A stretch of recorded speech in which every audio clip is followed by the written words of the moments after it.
یہ حرم پاک ہے، یہ آپ کے سامنے، اس کو کہتے ہیں یہ جبل عمر، اور یہ جدہ روڈ آ رہا ہے، یہ روڈ جو آ رہا ہے یہ جدہ روڈ ہے۔ تو جدہ روڈ یہ حرم داخل ہونے سے پہلے یہ جگہ ہے کہ جہاں پہ یہ قبرستان ہے جہاں پہ بچیوں کو زندہ درگور کرتے تھے،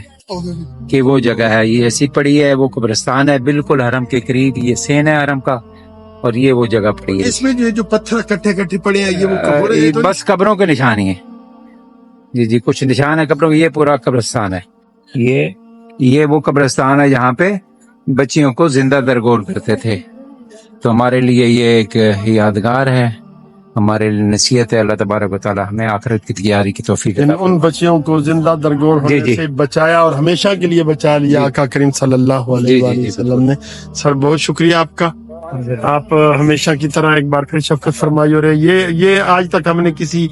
شخص سے نہیں سنی کہ یہ بھی زیارت یہاں پہ موجود۔ سلامت رہے سر، سلامت رہے، اللہ تعالیٰ کی ذات آپ کو عزت عطا کرے، آپ کی اولاد کو عزت عطا کرے، اور جتنی محبت آپ نے ہمیں دی ہے یہ ناقابل بیان ہے۔ تو ناظرین، آپ نے سنا کہ یہ جگہ وہ جگہ ہے جہاں بچیوں کو زندہ درگور کیا جاتا تھا۔ یہ 1450 سال سے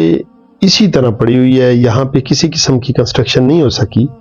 اور اب آ کے ایک نئی چیز آپ کے گوش گزار کرتے ہیں کہ یہاں پہ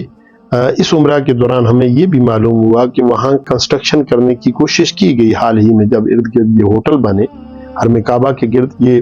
ہوٹل وغیرہ بنائے گئے، تو یہاں بھی اسی طرح کا ہوٹل بنانے کی کوشش کی گئی، مگر جب یہاں کرینوں سے کام شروع کیا گیا تو زمین سے خون نکلنا شروع ہو گیا، یعنی جب کرین لگاتے تھے خون کا فوارہ نکلتا تھا، تو وہ خوفزدہ ہو کر انہوں نے چھوڑ دیا